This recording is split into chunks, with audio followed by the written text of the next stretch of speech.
Hola, buenas madrugadas. Ya llegamos de nuevo. Nuestra segunda cita está ya lista. 2 nuevas horas para viajar por los mundos del misterio que a partir de ahora van a llenar la sintonía de la Casa de la Radio aquí en Radio Nacional de España.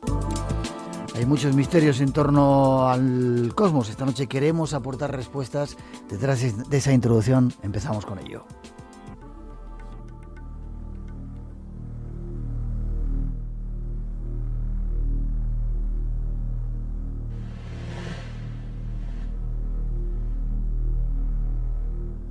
Desde el instante mismo que el hombre puso pie en este planeta, se ha sentido fascinado por los cielos.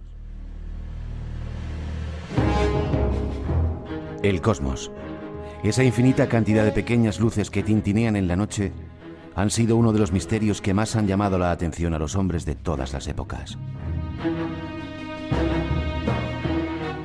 ¿Qué había allí arriba? ¿Qué mundos existían sobre sus cabezas? ¿La morada de los dioses? ¿Mundos ocultos y desconocidos? ¿Qué se ocultaba en ese vacío infinito del cosmos? Esa será nuestra intención esta noche.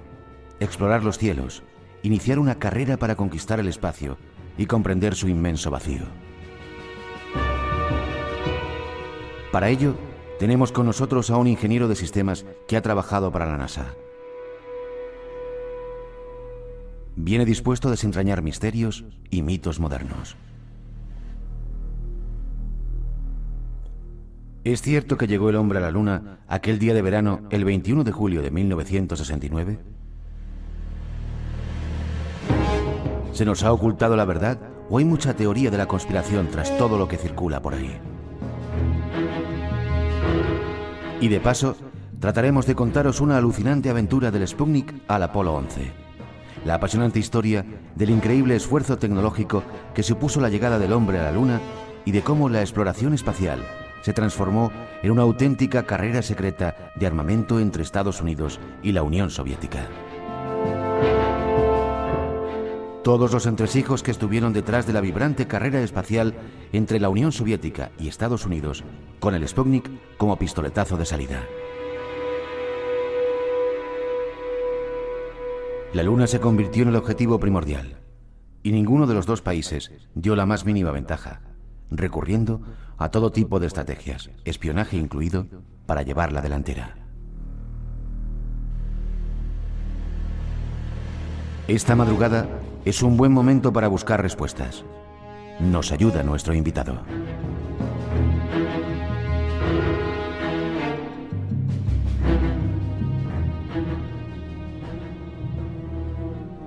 Invitado al que saludamos, ya lo tenemos aquí en nuestros estudios, Alberto Martos. Buenas noches, Alberto. Buenas noches. Gracias por estar con nosotros, bienvenido al programa, un placer que estés aquí. Gracias a vosotros, el placer es mío. Eres escritor, entre otras muchas cosas. Ahora te voy a presentar una primera pregunta que no sé si me vas a contestar. ¿Nos engañaron cuando llegaron a la Luna de eso que nos contaron o...? Bueno, si yo creyera eso no había escrito el libro. Es ingeniero técnico de telecomunicaciones, déjame que te presente. Ha trabajado 15 años como ingeniero de sistemas en la Estación Espacial para Vuelos Tripulados de la NASA en Madrid, en Fresnedillas. Además ha trabajado también durante 22 años en la Estación Espacial de Villafranca, de la Agencia Europea del Espacio, en la utilización de satélites astronómicos. Ha obtenido el primer premio exequo por la revista Tribuna de Astronomía, el premio Pléyades en Divulgación por la Agrupación Astronómica de Madrid y ha sido galardonado por INTA por la labor de desarrollo de la astronomía y aparte eres astrónomo aficionado. En efecto. ¿Cómo te metiste en esto? ¿Por qué te metiste en la NASA? ¿Y cómo es trabajar en la NASA? Bueno, pues yo tuve la suerte de tener un profesor cuando estudiaba telecomunicación. Que era una de las carreras más duras que había, bueno, yo creo que sigue habiendo, que había en tu tiempo, ¿no? Sí. Y en nuestro tiempo. Bueno, puntualizo que yo estudié la ingeniería técnica. Ajá. Pero aún así no era fácil. Entonces, este hombre fue a quien conocí porque me dio clases particulares de algunas de las asignaturas difíciles. Después le encontré trabajando para NASA y él fue quien me invitó a que me presentara. Como mi inglés no era muy bueno en aquella época, pues tuve que recurrir a hacer un cursillo más de los que había hecho de verano, de estos de 4 semanas que se hacía en Inglaterra. Y a la vuelta me sentí con fuerzas para pasar el examen de inglés, que era lo más importante que se exigía. ¿En la NASA? En NASA. La postura de NASA era: si tú no sabes electrónica te la podemos enseñar, pero si no sabes inglés no te podemos enseñar nada. Ya. Entonces yo volví con mi bagaje de conocimientos británicos y me estrellé un poco contra el lenguaje americano, que es muy distinto. Aquello me hizo que mis primeros pasos dentro de la estación espacial fueran bastante difíciles, pero después fue una gran satisfacción superar aquello. Se te nota contento de haber trabajado ahí, ¿no? Por supuesto. Bueno, antes de hablar de NASA, hablemos del cosmos. Siempre ha tenido, decíamos en esa introducción, una gran fascinación al ser humano, ¿no? Eso de mirar las estrellas es algo fascinante, ¿no? Creo que sí, por lo menos es una sensación que percibimos todos cuando estamos en algún sitio donde se pueden ver las estrellas, lo cual no es muy corriente hoy día, debido a la iluminación. Ya. Cuando uno lo mira se da cuenta de que realmente lo que es el infinito, ¿no? Miras a simple vista, cuando puedes ver, como tú dices, realmente cuando se ve el cielo y ves miles de estrellas. Miras con prismáticos y esas miles de estrellas se multiplican como si hubiera un doble fondo y ves millones. Si ya miras con telescopios ya es increíble lo que puedes ver ahí, ¿verdad? Efectivamente. Y sin embargo la Tierra estamos en el último, yo diría, bueno, apéndice. Estamos en un brazo de una galaxia. En un brazo, es decir, un sitio apartadísimo de lo que puede ser el centro de la galaxia. Sí, afortunadamente estamos lejos del centro. ¿Por qué afortunadamente? Pues porque la vida de las estrellas en el centro es muy distinta de la vida de las estrellas donde estamos nosotros ahora. Posiblemente si estuviéramos en el centro ya estaríamos muertos. Las estrellas son mucho más viejas. Sí. ¿Sí? Sí, sí. Entonces nuestra civilización quizá habría desaparecido ya. O sea que vivir en el extrarradio como estamos nosotros tiene ventajas. Sí, yo creo que sí. Sí. Eso me lleva a preguntarte una primera pregunta, aunque tú vas por otra onda. ¿Tú crees que estamos solos en ese vacío interestelar en el universo? No, yo no lo creo, pero no tengo pruebas de que sí. Ya. Ahora, es muy lógico pensar que no lo estemos. De todas maneras es muy curioso, porque si esta pregunta se la hace uno a un astrónomo diría que está casi convencido de que no. Si se la hacemos a un biólogo, dirá que es muy posible que no estemos solos, pero que haya otras civilizaciones humanas lo verá mucho más difícil. La carrera de etapas evolutivas que conduce al hombre es muy complicada y hace que un biólogo vea esta evolución mucho más difícil que un astrónomo. Ya, pero sin embargo, sería un desperdicio, ¿no?, de espacio, tantos planetas como por ahí, tanta posibilidad de vida, y que solamente haya ocurrido, seríamos seres súper privilegiados, que la vida se haya desarrollado de esta manera solamente en este planeta, ¿no? Pensar eso. En efecto, sería una gran responsabilidad ser los únicos depositarios del genoma, lo cual nos llevaría a la conclusión de que deberíamos hacer lo posible por conservarlo y hacerlo llegar a otros puntos del universo en donde pudiera tener salida. Es decir, deberíamos llevarlo a otros planetas parecidos a la Tierra, si es que estuviéramos solos, de modo que allí también pudiera haber vida, puesto que seríamos los depositarios de ese tesoro. No sé dónde vi una noticia el otro día que de alguna forma los científicos ya daban como cierta que la vida a este planeta llegó a través de algo de fuera. Sí, esa es la teoría de la panspermia. La panspermia. ¿Crees en ello? ¿Crees que pudo ser así? No tengo razones para creer que sí ni que no. Hay un punto de vista quizá demasiado contradictorio para nosotros. Si tenemos en cuenta, por ejemplo, que lo primero que hizo el hombre cuando llegó a la Luna, y eso es una de las cosas que más ha chocado cuando lo he escrito en el libro, fue dejar las bolsas de las secreciones en la superficie de la Luna. ¿Lo hizo? Sí, porque el peso de esas secreciones tenía que ser el equivalente al de muestras de suelo lunar recogidas que traer a la Tierra. O sea, dejando ya restos por ahí. En efecto. Entonces, imaginémonos ahora unos astronautas anteriores a nuestra civilización que hubieran venido a la Tierra millones de años antes de la aparición del hombre y hubieran hecho lo mismo. ¿Seríamos nosotros el producto de esas secreciones?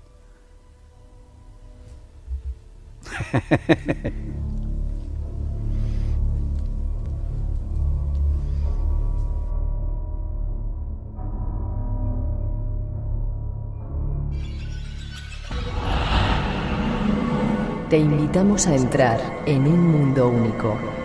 Espacio en blanco. Mucho más de lo que puedas imaginar. En Radio Nacional de España, con Miguel Blanco. Esta noche con Alberto Martos aquí hablando de cosas del espacio.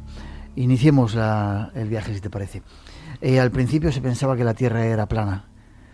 Tuvimos que cambiar mucho la idea para darnos cuenta que era redonda. El concepto, trato de preguntarte con esto, ¿el concepto del universo ha ido cambiando a lo largo de la historia? Sí, lógicamente.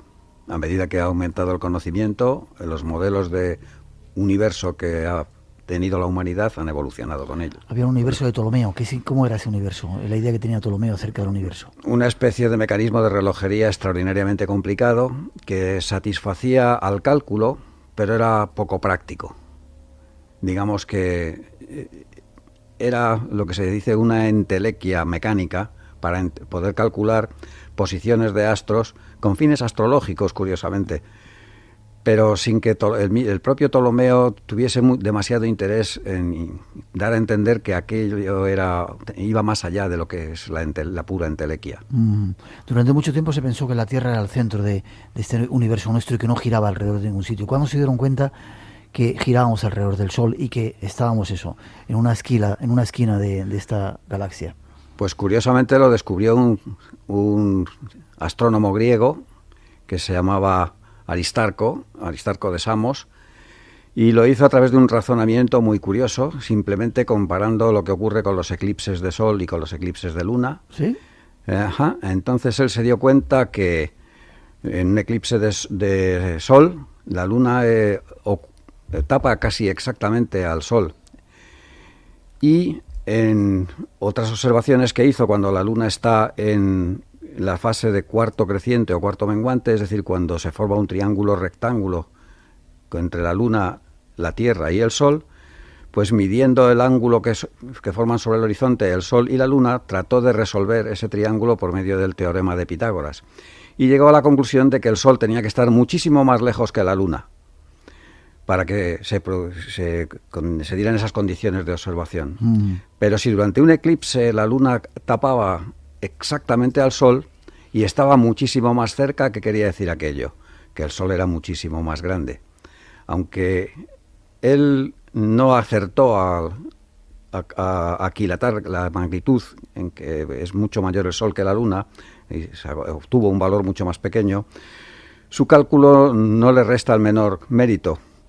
Entonces pensó que si el Sol era muchísimo más grande que la Luna, y en un eclipse de Luna se había probado que la Luna solo es un poco más pequeña que la Tierra, viendo la sombra que proyecta la Tierra sobre la Luna, y ya tenemos la función de los dos eclipses, el de Sol y el de Luna, estaba claro que el Sol era muchísimo más grande también que la Tierra. Por lo tanto, no era lógico que diera vueltas alrededor de la Tierra, sino la Tierra alrededor del Sol. Yeah. Y con este razonamiento tan sencillo, llegó a esta conclusión tan magistral.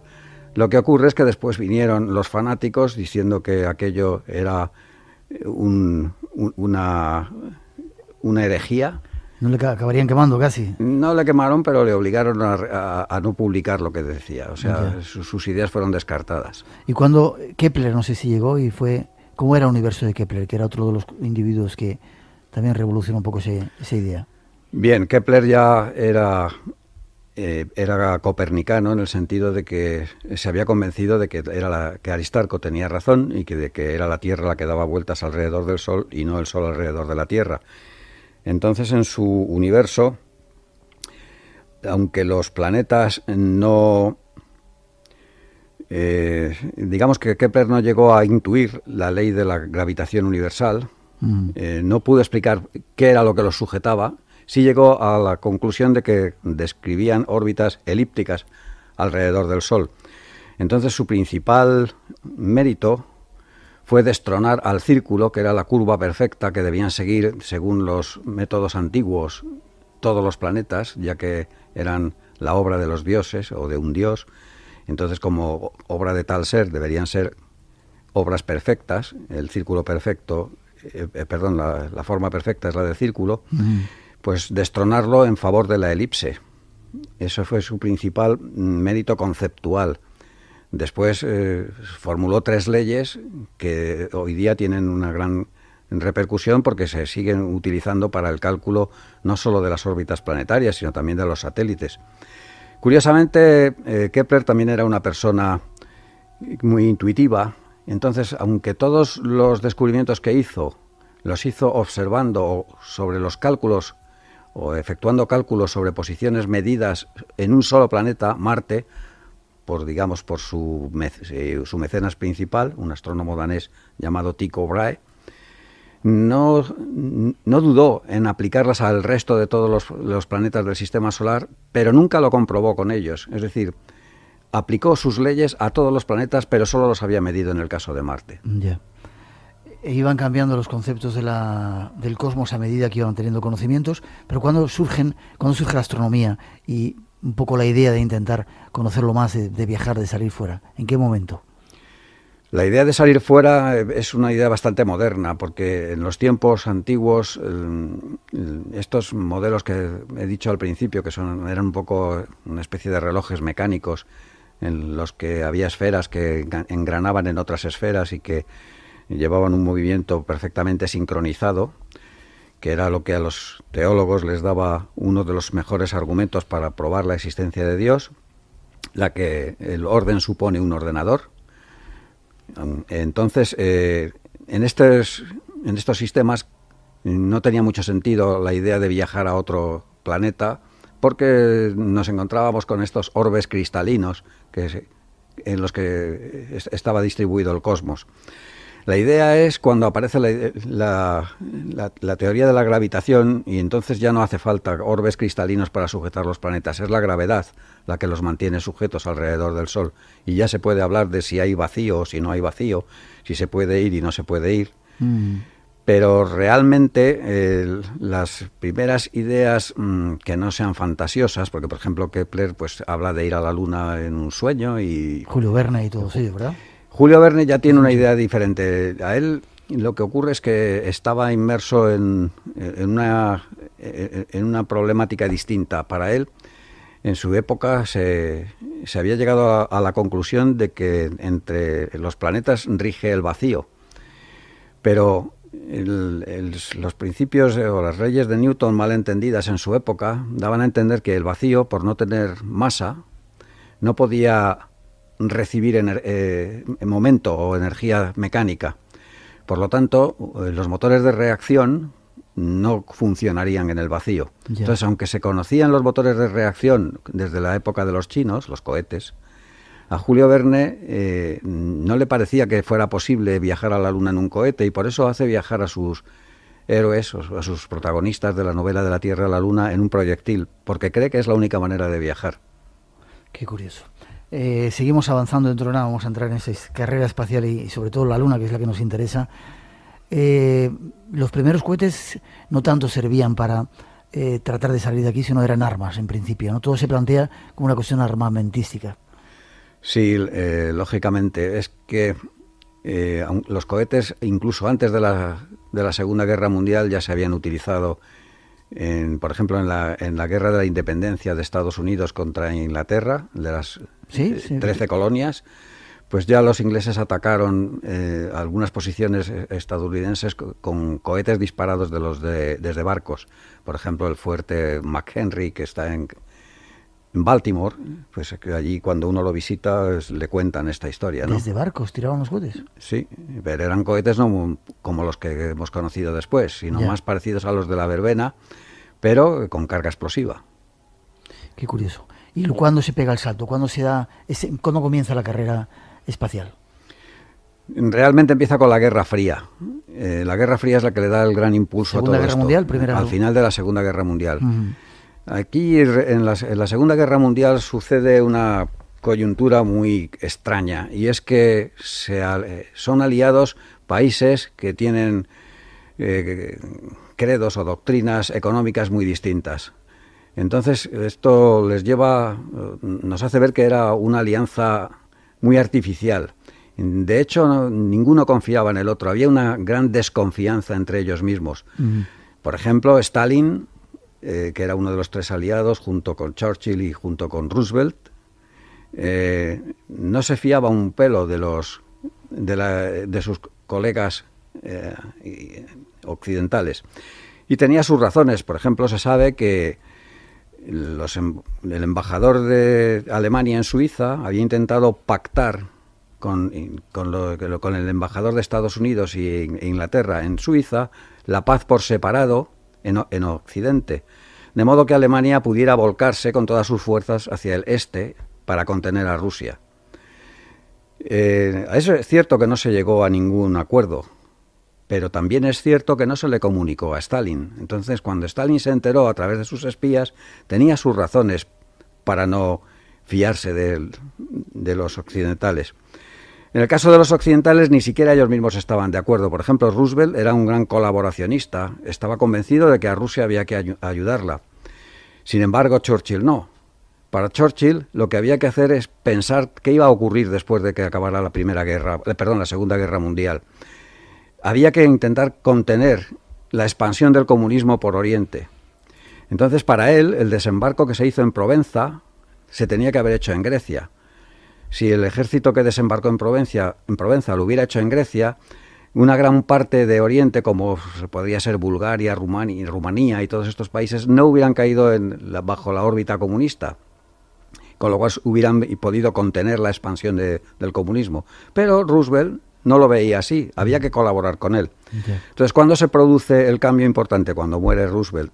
Cuando muere Roosevelt y sube Truman, los pactos que se habían hecho en Yalta, la política era borrarlos. Y entonces se llega a la circunstancia de que incluso algunos generales americanos comentan en público que se han equivocado al tomar partido en la guerra, que debían estar a favor de los alemanes y contra Rusia. A favor de los alemanes. Eso son palabras del general Patton. Y en todo ese ambiente es cuando surge la astronáutica y... En ese ambiente surge la desconfianza. Y entonces cuando se firma la paz y se divide Alemania en 4 bloques, uno para la Unión Soviética, otro para Estados Unidos, otro para Inglaterra y otro para Francia, y se monta una entente que viene al traste cuando los occidentales intentan imponer en Alemania el Deutschmark, una moneda distinta. Esto choca contra la economía soviética y sobreviene el desencuentro y la crisis de Berlín. Con la crisis de Berlín viene el bloqueo y los occidentales responden con el puente aéreo. Y esto hace que ya se enfrenten claramente unos contra otros. Entonces viene la carrera armamentista. Tanto en Estados Unidos como en la Unión Soviética ha habido grandes grupos de aficionados al principio, antes de la guerra, que se dedicaban a probar vehículos cohete pensando en los viajes espaciales y no en las aplicaciones militares. Es decir, que primero surge primero hay una aplicación, querían que fuera viajes, pero luego se utiliza para la guerra, básicamente, ¿no? Eso es. Tendríamos que citar primero a los grandes padres de la astronáutica, como el ruso Konstantin Tsiolkovsky o Hermann Oberth en Alemania, o Goddard en América. Todos estos pioneros de la astronáutica fabricaron motores de reacción en una época en que nadie entendía para qué podían servir, aunque ellos siempre lo hacían pensando en las aplicaciones científicas, es decir, en la investigación del espacio más allá de la Tierra. Yeah. Los gobiernos no les hicieron mucho caso al principio, pero cuando estalló la Segunda Guerra Mundial, digamos que los apoyos económicos que estos hombres recibían se esfumaron. Entonces los únicos estamentos que les ofrecían dinero para continuar sus investigaciones eran los militares. Y por las buenas o por las malas debieron colaborar con ellos. En Rusia se fabricaba el famoso órgano de Stalin, el cohete Katyusha. También se fabricaba la bomba cohete Stormovik. En Alemania, para qué hablar de la V2 y de la V1. En Estados Unidos Goddard fabricaba con cohetes para ayuda al despegue de la aviación embarcada. Y así es como se continuó. Cuando llega al final de la guerra y surge la enemistad entre unos y otros, viene la carrera por el armamento atómico. Estados Unidos, justo antes de terminar la guerra, lanza 2 bombas atómicas sobre el Japón. ¿Y las necesitaba el Japón para rendirse? Probablemente no. con que lo hubieran invitado a la prueba que se hizo en Alamogordo hubiera sido bastante para que se rindieran. Ya. Para un poquito, porque hay una segunda introducción que nos va a seguir dando más datos. Entramos en esa carrera armamentista y sobre todo tratamos de llegar a la Luna a través de la astronomía y con este invitado que tenemos. Escucha.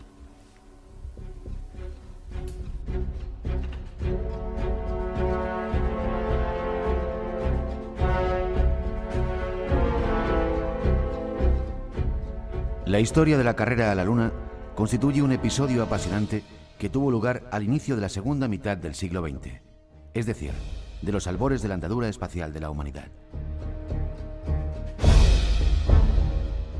En la mayoría de los relatos que tenemos a nuestro alcance, esta carrera se nos ha presentado revestida con un cariz afablemente deportivo, por cuanto ambos bandos antagonistas, los Estados Unidos y la Unión Soviética, parecían competir olímpicamente por una corona de laurel representada por la estampación de su huella sobre la superficie de nuestro satélite natural.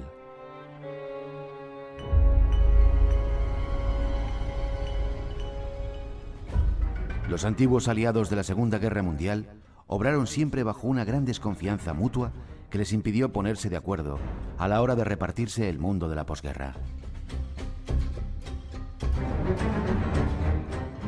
Estupidez bien atestiguada por los planteamientos entre Kennedy y Khrushchev durante la crisis de Cuba. Nosotros podemos destruir el mundo 5 veces y vosotros solamente 3 veces. La carrera a la Luna no fue sino el escaparate de tal competencia armamentista. La conquista de la Luna obedeció a la necesidad de demostrar al mundo la supremacía del desarrollo tecnológico procurado por su sistema político.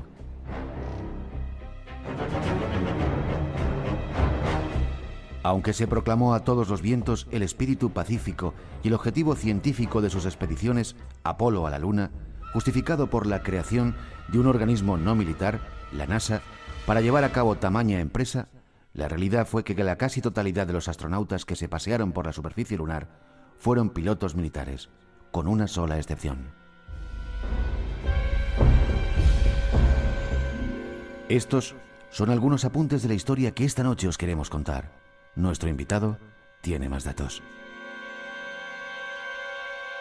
Espacio en Blanco. En Radio Nacional de España, con Miguel Blanco.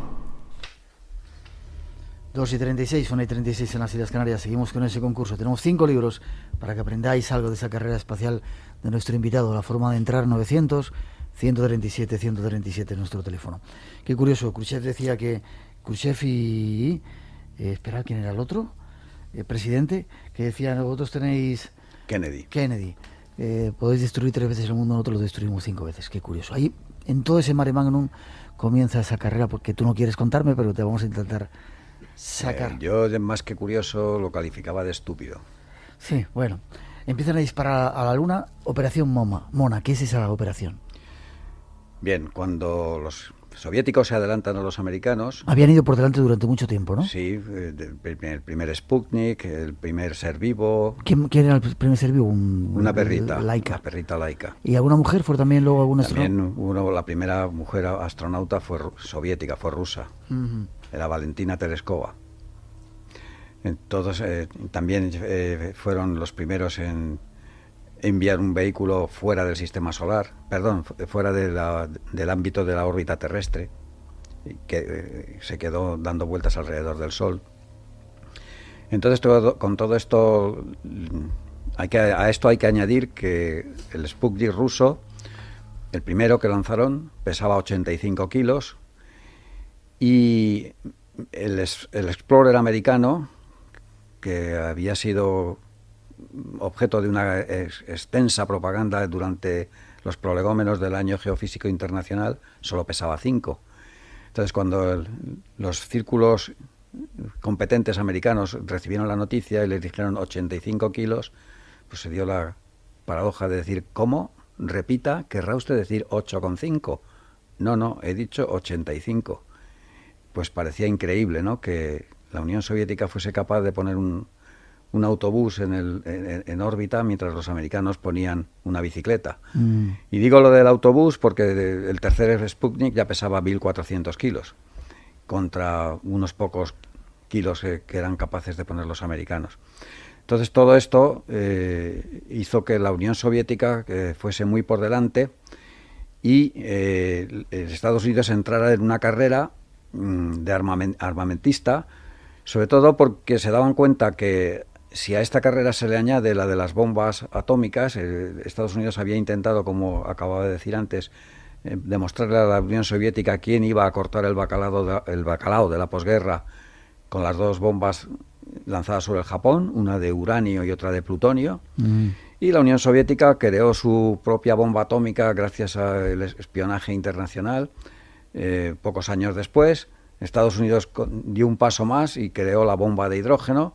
La Unión Soviética, pocos años después, obtuvo la suya, y ahí empezó la carrera armamentista, en la cual la opción que se tomaba era la de dar un paso más allá en vez de intentar entenderse.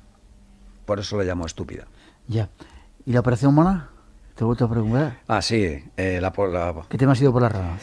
Muy interesante. Sí, cuando Eisenhower se dio cuenta analizó por qué los rusos iban, o los soviéticos se les habían adelantado de aquella manera, pues lo que era evidente es que en Estados Unidos había 3 proyectos a la vez. Uno lo llevaba el ejército de tierra, otro el ejército del aire y otro la marina.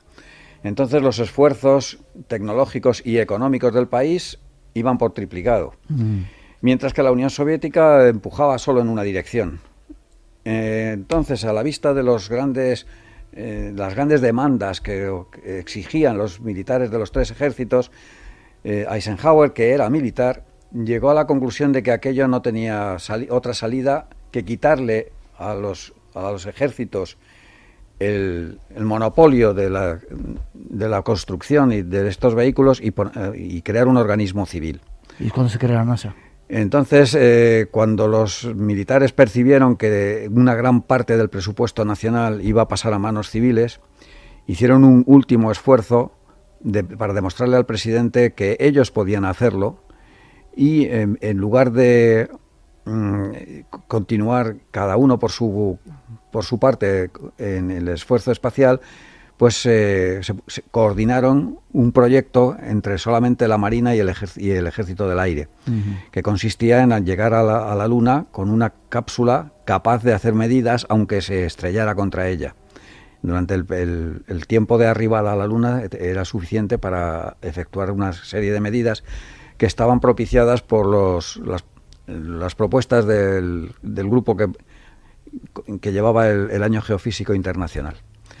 Entonces, el proyecto Mona corresponde a este esfuerzo por parte de estos 2 ejércitos, del Ejército del Aire y la US Navy, por conservar el papel, vamos a decirlo a las claras, la parte del león del presupuesto de defensa, que no pasara parte de ella a manos civiles.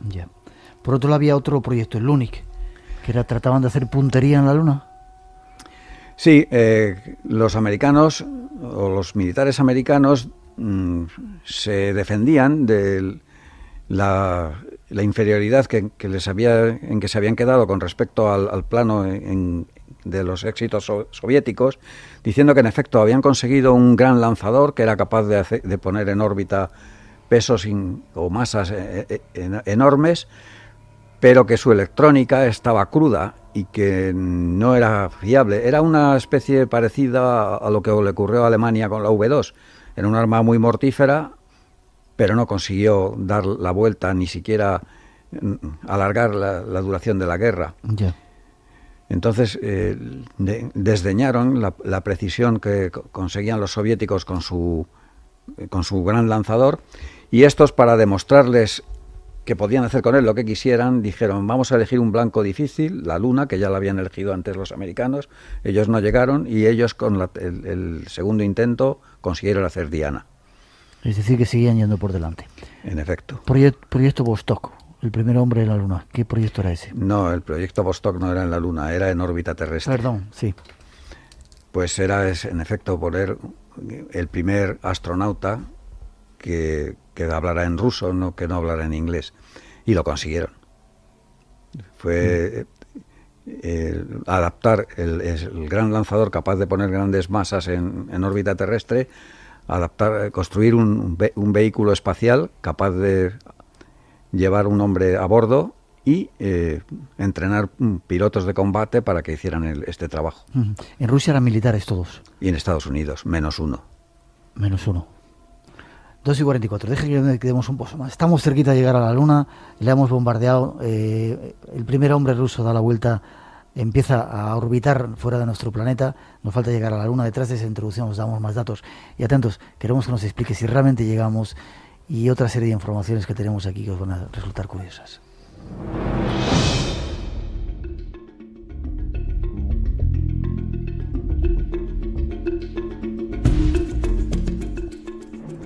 Apolo 11 es el nombre de la misión espacial que Estados Unidos envió al espacio el 16 de julio de 1969, siendo la primera misión tripulada en llegar a la superficie de la Luna. El Apolo 11 fue impulsado por un cohete Saturno V desde la plataforma LC-39A y lanzado a las 10:32 hora local del complejo de Cabo Kennedy, en Florida, Estados Unidos. Oficialmente se conoció a la misión como AS-506.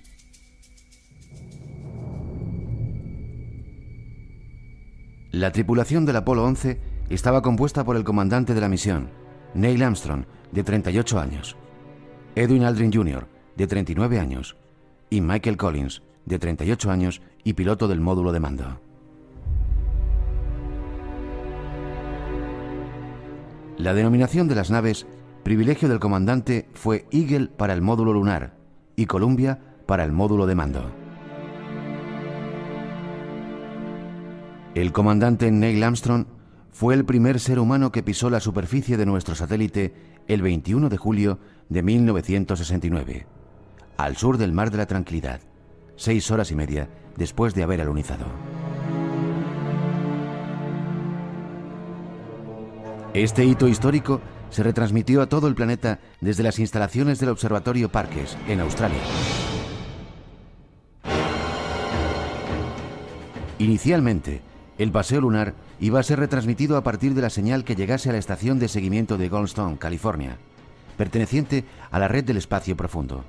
Pero ante la mala recepción de la señal, se optó por utilizar la señal de la estación Honeysuckle Creek, cercana a Canberra, Australia.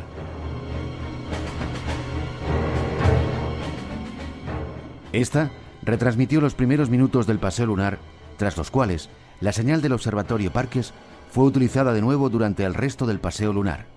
Las instalaciones del MDSCC en Robledo de Chabela, Madrid, también pertenecientes a la red del espacio profundo, sirvieron de apoyo durante todo el viaje de ida y vuelta.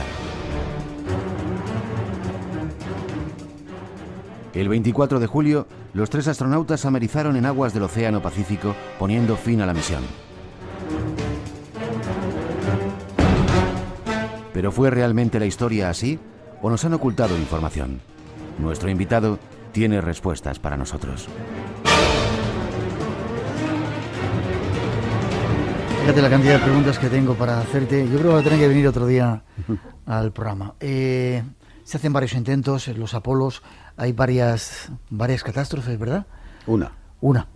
¿Tú cuándo empezaste a trabajar en la NASA? Justo cuando acabó el 13, que no fue una catástrofe, pero sí fue un fallo. Ya. No fue catástrofe porque no murió nadie, pero fue un fallo porque no se llegó a aterrizar en la Luna. Si llega a la Luna, ¿qué número? ¿El 11 es el que llega a la Luna? El primero que llegó a la Luna y se posó en ella fue el 11, pero 11. Antes había llegado el 10. ¿Y se posó en él? No, simplemente orbitó la Luna y se bajó hasta unos 15 kilómetros exactamente encima donde bajaría el 11. Y durante este viaje que hizo, lo que hizo fue reconocer el camino de llegada para tener información suficiente. Todo esto se cuenta en el libro con algún detalle. Y el camino de despegue.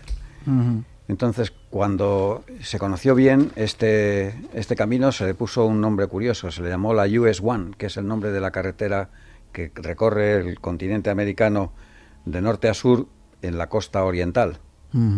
Entonces, esta trayectoria se conoció con tanto detalle como se conocía la carretera US 1 en Estados Unidos. Ya. Es decir, que probablemente quienes se cuestionan la llegada del Apolo 11 ignoran que antes había llegado el 10, aunque no se posara.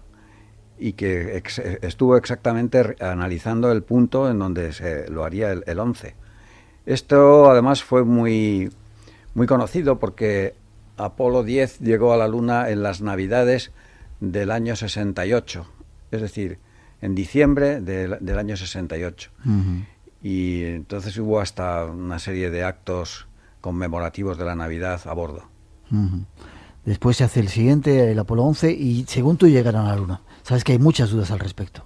Bueno, yo creo que hay posturas más que dudas. Sí. Porque una duda es algo que se puede resolver y una postura es algo que no se puede resolver. Muy inteligente por tu parte. Hay una onda por ahí de una postura que dice que no es cierto que se llegó a la Luna. Yo en el libro no toco este tema porque me parece que los datos que doy son lo suficientemente aclarativos o aclaratorios de que lo que se narra es cierto.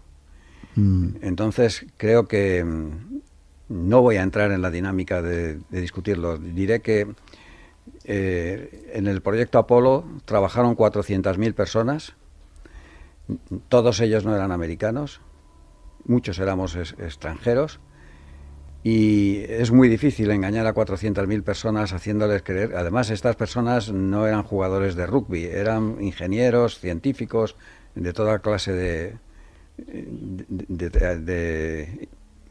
técnicos de los vuelos espaciales o de astronomía o de las materias que incumben a un vuelo espacial.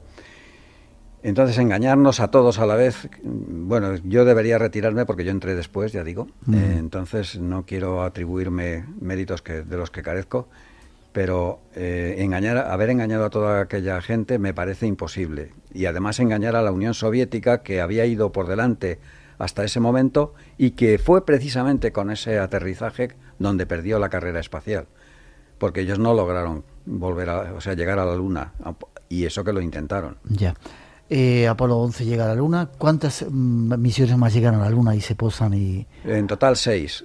11, 12, 14, 15, 16 y 17. Ya. ¿En alguna de ellas pasó algo extraño? Sí, en el 13, que hubo una explosión de un tanque de un depósito de oxígeno y la misión se quedó anulada, la expedición quedó anulada, y lo que se hizo fue circunvalar la Luna y volver a la Tierra sin llegar a posarse en ella. Uh-huh. Pero por lo demás, no. El otro desastre el desastre de que hablábamos antes ocurrió con el Apolo 1 y fue en tierra, fue sin despegar. Yeah. Debido a que se utilizaba y se siguió utilizando oxígeno puro en la atmósfera de los vehículos espaciales, pues ocurrió un fallo impredecible en aquel momento, y es que la mayor parte de los materiales que son aislantes en atmósfera normal no lo son en atmósfera de oxígeno puro, como el teflón, por ejemplo. Yeah. Y aquello produjo un incendio imposible de controlar, y entonces los 3 astronautas murieron asfixiados por el anhídrido carbónico. 30 segundos te voy a dar para que me respondas una cosa, porque tenemos ahí un testimonio. ¿No se vio nada extraño en la Luna en todas esas misiones?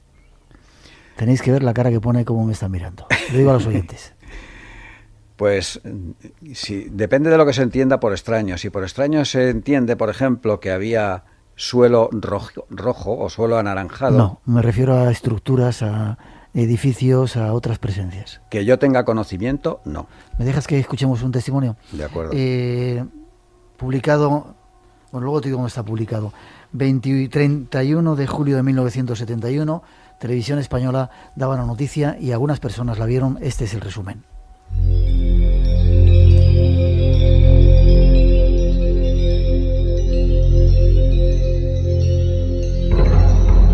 Tenemos aquí en nuestras manos un recorte de periódico del diario Pueblo del 21 de julio de 1971 que dice: sorpresa en la Luna.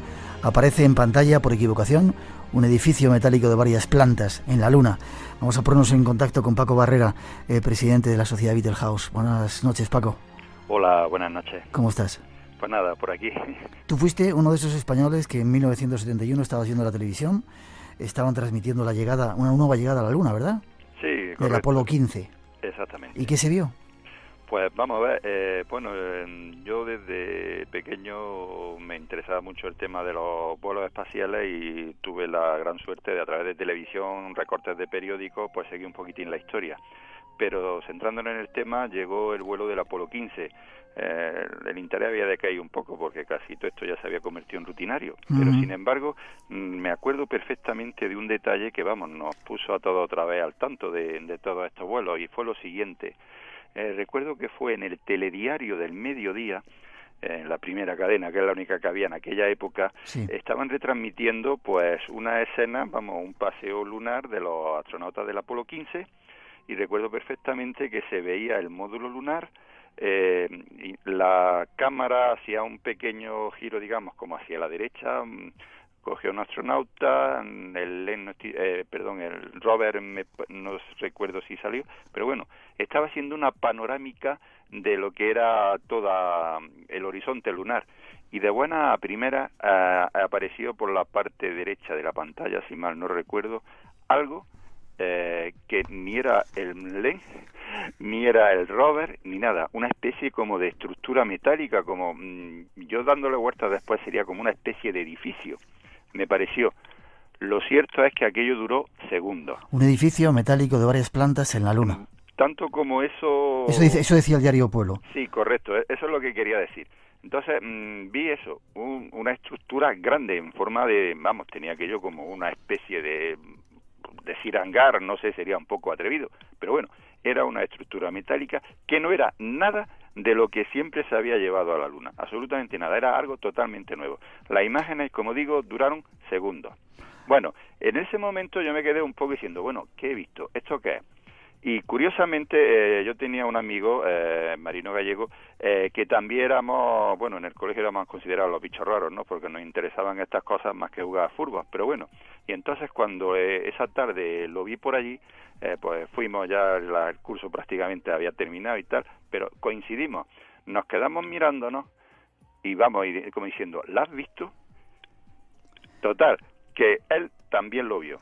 Entonces dijimos, como normalmente en aquella época las imágenes de los telediarios del mediodía siempre las repetían por la noche, digo, pues esta noche vamos a estar pendientes. ¿Pero pasó? ¿Qué? ¿No lo repitieron? Pues esa noche pasó que salió la escena, pero antes de llegar al punto de esta estructura, ya habían cortado. Sorpresas que de vez en cuando. La habían cortado. Entonces ya nos quedamos, ya yo lo llamé, digo, oye, dice, sí, ¿te has dado cuenta que han cortado la imagen antes de llegar a eso? Digo, pues es verdad. Y Paco. la sorpresa fue al día siguiente, cuando en el diario Pueblo apareció la noticia. Sí, señor. Digo, evidentemente se ha visto, no cabe la menor duda, y está registrado en un medio de comunicación de la época. 31 de julio de 1971. Yo daba antes la fecha, era 21. 31 de julio de 1971, Diario Pueblo lo recoge. Paco Barrera fue uno de los españoles que lo vio y fueron muchos otros. Gracias esta noche por esa crónica de urgencia que nos has hecho. En breve nos ponemos en contacto contigo para que nos cuentes más investigaciones, Paco. Muy bien, estupendo. Aquí me tenéis a vuestra disposición. Fuerte abrazo, nos vemos prontito. De acuerdo, Miguel. Hasta ahora. Hasta luego.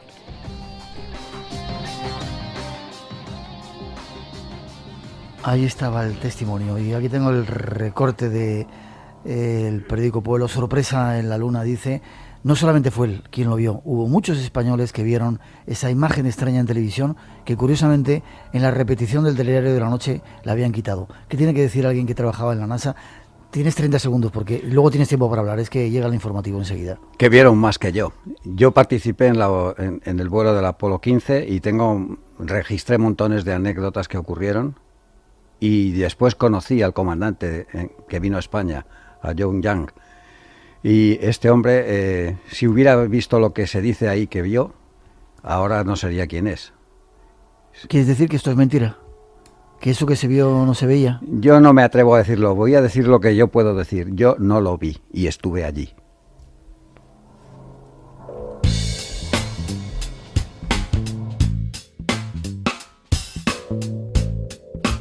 Llega las noticias de las 3, las 2 en las Islas Canarias. Nos vamos un segundito, luego regresamos. Hay otra cosa, acaban de bombardear la Luna. Vamos a preguntarle también por qué y después nos vamos seguramente a Israel, os vamos a dar información de Sevilla y muchas más cosas aquí en este espacio en blanco de hoy. 900-137-137, por si queréis intervenir y conseguir uno de los libros que estamos sorteando, nos vayáis que enseguida regresamos aquí a Radio Nacional de España. 3 y 6, 2 y 6 en las Islas Canarias comienza nuestra segunda hora, la última por ahora, por esta semana. Recordar que la semana que viene estamos el viernes en Sevilla. Haremos el programa en directo desde la Facultad de Comunicación de la Universidad de Sevilla. Estáis todos invitados, entrada libre y gratuita. No faltéis que va a haber sorpresas interesantes.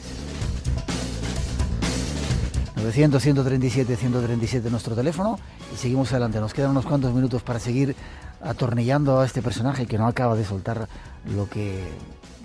Quizás que la gente de la NASA es así. Bueno, claro. Yo no soy de NASA. Yo trabajaba para para el gobierno español. Lo que pasa es que había un acuerdo intergubernamental para vamos a decir, para tripular la Estación Espacial de Fresnedillas. Entonces, yo trabajaba para el gobierno español dentro de la estación, pero trabajaba para NASA. Ya. Fíjate la cantidad de preguntas que tengo. ¿Estás a gusto en el programa? Sí, muy a gusto. ¿Vas a venir en otra ocasión? Sí, yo te sugeriría solamente para contestar preguntas, ¿te parece? De acuerdo. Hace poco tiempo Armstrong empezó a circular por ahí entrevistas diciendo que él había visto cosas, que se daba cuenta de que no estaban solos mientras estaban en la Luna, etcétera, etcétera. Hay mucha gente que está preguntando esa famosa corte de comunicación que hubo de 6 o 7 minutos, en el que algunos personajes han dicho que ya están aquí, decía Armstrong o Aldrin, no sé quién era de los dos. Era Joe Young. Joe Young no era ningún... Era el Apolo 15. Bien, no se refería a que están aquí ningún ser extraño, sino eran causas fisiológicas. En efecto. Qué increíble, ¿no? En efecto, y el corte de comunicaciones fue debido a que cada vez que un astronauta hablaba con su familia o con su médico, la conversación era privada, no la podía oír nadie. Sí. Y es cierto que en el Apolo 11, cuando se llegó a la Luna, echaron, eso sí lo han dicho compañeros nuestros periodistas, había unos cuantos periodistas ahí en Fresnedillas, en Robledo de Chávez, no sé dónde fue, y durante 6 o 7 minutos les dijeron, señor, les invitaron a salir de la sala, ¿es cierto? Fue en el Apolo 15 y fue por la misma razón. ¿Por la misma razón? La de que la conversación con su familia o con su médico era privada. Curioso. Nos queda muy poco tiempo y como sé que vas a venir, permíteme que avance un poco. No sé si ha sido esta mañana, ayer... esta era la noticia y ahora te digo lo que quería preguntar. El bombardeo. Sí. Es el polo sur de la Luna. Justo ahí, hace solo un par de horas, la NASA ha estrellado un cohete de más de 2 toneladas contra un cráter. No ha sido un accidente. Querían levantar una enorme nube de polvo de unos 10 kilómetros de altura para estudiar su composición, comprobar de nuevo que existen moléculas de agua y saber en qué cantidad. Los datos de esa nube los ha tomado una sonda que los ha enviado a la Tierra antes de chocar también contra la Luna. Hace unas semanas la NASA confirmó la presencia de agua en nuestro satélite. Mucha gente... Bueno, ¿por qué se hace esto? Antes de nada, ¿por qué no se ha vuelto a la Luna? Porque hace mucho tiempo que no se vuelve a la Luna, ¿no? Sí, pues hace desde el año 72, desde 1972 que terminó la expedición Apolo 17, no se ha vuelto a la Luna con vuelos tripulados. Se ha vuelto con vehículos robots, pero que tampoco se han posado, algunos se ha estrellado. Hay una historia también romántica con respecto a esto. ¿Cuál? Pues probablemente uno de los geólogos que mejor entendieron los mecanismos de formación de la superficie de la Luna, de las estructuras que llenan la superficie de la Luna, Eugene Shoemaker, había en su momento pretendido ser astronauta. Este hombre se había familiarizado con lo que se llama la formación de estructuras de impacto, porque había trabajado en los lugares donde se habían hecho detonaciones atómicas en la Tierra y había visto cómo se comporta las rocas cuando se someten a una presión bestial, ¿no? Entonces lo que se cree ahora se sabe, pero en su momento no era tan cierto, que había ocurrido en la Luna, era algo parecido, pero debido a la llegada de cuerpos muy masivos, asteroides, a hipervelocidad, es decir, a unos 20 kilómetros por segundo, que es una velocidad fantástica. Si esto pasara en la Tierra, pues probablemente la atmósfera nos defendería bastante bien. achicharrando al meteorito y probablemente eliminando la posibilidad de un gran desastre, aunque pudiera matar a personas. Sin embargo, en la Luna no hay atmósfera que la defienda y el meteorito llega con la velocidad que él traía más la velocidad de atracción de la Luna, que equivale a la velocidad de caída libre. Entonces el impacto en la Luna equivale al de un proyectil de artillería. El vehículo, o sea, no se produce solamente percusión, sino explosión. Yeah. Por eso todos los accidentes que hay en la Luna, todas las estructuras de impacto son circulares.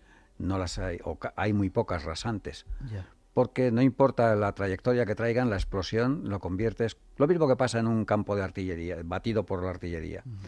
Entonces, este hombre había descubierto este mecanismo y era uno de los grandes pilares sobre qué había que hacer en la Luna cuando subieran los astronautas. Él mismo quería ser astronauta, así había pensado, ¿cuál es el mejor sitio para estudiar las estructuras de impacto? La Luna, luego yo tengo que ir allí. Sin embargo, una deficiencia renal le impidió serlo. Entonces este hombre, que podía haber sido el astronauta científico número 1 que subiera a la Luna, se quedó en tierra. Es cierto que él entrenó y instruyó al último científico que subió después con Apolo 17. Bueno, pues cuando este hombre murió muchos años después en un accidente de automóvil en Australia, cuando iba a dar una conferencia, sus cenizas fueron trasladadas a Estados Unidos. Y aprovechando el vuelo de una de estas naves robots, llamado el Lunar Prospector, metieron sus cenizas dentro de la cápsula y lo que no pudo hacer vivo lo hizo muerto. Voló a la Luna y allí están enterradas porque esta nave se estrelló contra la Luna, también buscando algo parecido a lo que ha ocurrido esta vez. Entonces, es cierto que no hemos vuelto a ir a la Luna con vehículos tripulados, pero sí con vehículos robots. Hemos ido a analizarla, la conocemos ahora mucho mejor. Y ahora tratamos de llegar allí para establecer una colonia. Y para eso necesitamos que haya agua. Entonces, las medidas que ya hizo este Lunar Prospector hace ya más de 10 años, detectaron la presencia de agua en los dos polos. Sí, pero después no se había logrado, en otra sonda que fue después, no logró confirmarla, una sonda llamada Clementine o Clementine, si quieres decir. Sí. Entonces esta sonda falló la detección de agua y era necesario este segundo ensayo. Entonces lo que necesitamos o lo que necesita la humanidad, cuando digo necesitamos, es conocer que realmente hay agua y que este agua puede ser lo que sustente a los futuros colonos que lleguen a la Luna. Entonces, por eso han hecho esa prueba ayer. En efecto, pero realmente no es una bomba, no hay ningún explosivo dentro. No. Simplemente es un choque de percusión. Ya. Fíjate, si somos conspiranoicos, hay mucha gente y hay montones de preguntas que dicen, no es la primera vez que se dice en el programa, lo ha dicho algún otro invitado, ¿no? Incluso de muy alto nivel que estuvieron hace poco en Barcelona. ¿En la Luna había estructuras? Había que bombardear esas estructuras para hacerlas desaparecer. A lo mejor, fíjate, lo conspiranoicos que estamos, esa prueba que se ha hecho ahora para destruir las pruebas. ¿Cómo lo ves? Pues me parece una locura, porque volvemos a lo mismo, para destruir una base lunar haría falta atacarla con algo que portara explosivos, y no era el caso. Ya, o sea que según tú, se ha hecho para buscar restos de agua. Para comprobar que efectivamente hay restos, que hay agua, porque en la Luna no puede haber agua fácilmente debido a que no hay atmósfera, entonces el agua se evaporaría en el acto en cuanto que le diera el sol. Y hay que buscarla en sitios muy recónditos, en donde nunca dé el sol. Y al mismo tiempo hay que buscar establecer la base en sitios donde haya mucho sol, para que la principal fuente de energía sean paneles solares. Ya. Y esto, las condiciones ideales las ofrece el Polo Sur. Por eso hemos ido allí. Ya. Dos preguntitas te voy a hacer antes de terminar. Siguen preguntando si estabas presente alguna de las veces cuando se encontraron naves extraterrestres en la Luna. Pregúntanos. ¿Nunca has visto nada? ¿Tú estabas viendo las pantallas? O sea, cuando estabais siguiendo... por ejemplo, en el de Apolo 15 tengo una película de Super 8 hecha en varias escenas de cuando Fresnedilla recibía televisión en directo desde la Luna y se proyectaba en la sala donde estábamos trabajando. Pues yo tenía mi pequeña grabadora y lo grababa. Entonces tengo una película con la que se la he enseñado a mis hijos cuando eran pequeños, y allí aprendimos a ver cómo había que andar en la Luna. En la Luna es muy complicado andar, porque es cierto que uno pesa un sexto que en la Tierra, pero su masa es la misma. Entonces, cuando echas a correr por la superficie de la Luna, te das cuenta que el peso no te ayuda a frenar. Y cuando quieres frenar, te estrellas contra lo que sea porque no te adhieres al suelo. ¿Sí? Claro, porque tu masa es la misma. Es como si lo hicieras en la Tierra con patines. Ya. Entonces, si no sabes patinar bien, cuando echas a correr con patines y quieres frenar, no puedes. Entonces, realmente lo que hacían los astronautas era aprender a andar como los canguros, dando saltos hacia arriba. Y esto es lo que veíamos cuando mis hijos eran pequeños y yo se lo enseñaba en casa. Precisamente de donde más información tengo grabada en Super 8 es del Apolo 15. Nunca viste nada. Nunca. Ya, preguntan también cuántos restos dejaron. Les ha llamado mucho la atención eso de que la primera cosa que depositaron nada más llegar a la Luna fuera la bolsa con la caquita y la dejaran allí. ¿Seguimos dejando restos en la Luna? ¿Seguimos siendo tan marranos? Ahora ya no son restos, ahora son derrelictos de lo que antes era un vehículo espacial, ¿no? ¿Qué es eso? Pues lo que queda después de estrellarse contra la Luna, estos vehículos que lo han hecho. Por ejemplo, este último, el LCROS, se ha estrellado contra la Luna, pero no ha desaparecido, allí está hecho pedazos. Y el vehículo portador también. Entonces todo eso lo hemos dejado allí. Ya. Y también hemos dejado lo que bajó y se posó del resto de los Apolos. Algunos terceras fases del cohete Saturno se estrellaron contra la Luna precisamente aposta para producir un pequeño seísmo con el que calibrar los sismógrafos que había puestos para estudiar cómo era el interior de la Luna. Y gracias a esto ahora tenemos un panorama muy completo de cómo es el interior de la Luna, de cómo está hecha, si tiene manto. Sin embargo, no es perfecto porque no sabemos todavía si tiene núcleo, ni núcleo metálico. Respecto a eso, ¿ves? Había también otra extraña pregunta que dicen, se pensaba que la Luna podía llegar a ser un satélite artificial, precisamente por eso que has dicho, no tiene una estructura geológica muy común al resto de los planetas conocidos, ¿no? No tiene una estructura geológica muy parecida a la de la Tierra hasta cierto punto, pero es porque su origen no fue igual que el de la Tierra. El origen que hoy creemos que como nació la Luna fue debido a un impacto de un astro, de un meteorito tan grande probablemente como el planeta Marte, que se estrelló de refilón contra la Tierra. La teoría se llama el impacto oblicuo. Entonces la Tierra aumentó la velocidad de rotación debido a este impacto y gran parte de la corteza terrestre salió proyectada. Entonces aquí viene una de estas series de encadenamiento de casualidades que llevan a la aparición del hombre sobre la Tierra. Ese meteorito traía una cantidad de hierro en su núcleo enorme, o sea, bastante importante. Al chocar contra la Tierra, rebotó, quedó en órbita, la gravedad de la Tierra lo volvió a hacer caer, bajó a una velocidad mucho más lenta, con lo cual tuvo tiempo de empotrarse en la Tierra y el núcleo del meteorito incorporarse al núcleo de la Tierra. ¿Cuál es el resultado de todo esto? Que la Tierra tiene un núcleo de hierro mucho más grande, por ejemplo, que un planeta que es idéntico que ella, que es Venus. Venus y la Tierra tienen una masa muy parecida y un tamaño muy parecido. Sin embargo, el núcleo de la Tierra tiene muchísimo más hierro que el de Venus. Como resultado de esto, la Tierra tiene un campo magnético más fuerte que la defiende de las agresiones de las partículas que vienen del espacio y permiten que haya vida en la Tierra. Es decir, que somos un prodigio dentro de todo este mare magnum de la... Esto nos asoma a ello, a creerlo así. Ya, casi la última pregunta. ¿Para cuándo esa base en la Luna, desde tu punto de vista? ¿Cuánto tiempo se va a tardar en miramos a Estados Unidos hacia 2018-2020, pero es posible que los países de Extremo Oriente nos den una sorpresa. ¿Sí? Hablo de Japón, de China y de la India. ¿Que se adelanten en la carrera espacial y de repente monten algo por ahí arriba? Es posible. Qué curioso. La idea sería buscar la energía de fusión, la energía barata, la energía atómica barata y no contaminante. Pero esto, si quieres, como es más largo que de contar, lo dejamos para otra ocasión. Vale. Se han traído muchas cosas de la Luna, muchas pruebas, muchos restos, muchos... Sí, hay 400 y pico kilos de muestras de suelo lunar que se han dividido como en 7.000 obleas y se han distribuido por todas las universidades del mundo. Se han repartido. Sí, para el análisis. Esto es algo que no cuentan los partidarios de la teoría de la especulación, no, de la conspiración. La conspiración, sí. Eso es.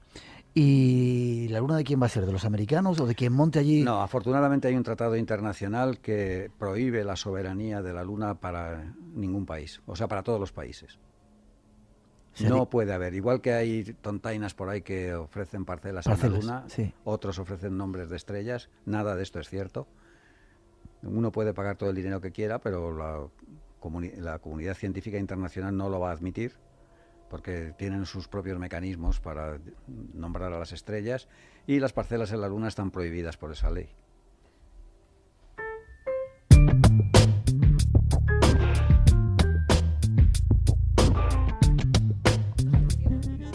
Tenemos que ir marchándonos. Ha sido un placer. Yo espero que vuelvas. Te digo, tenemos un mogollón de preguntas, conspiranoicas y no conspiranoicas.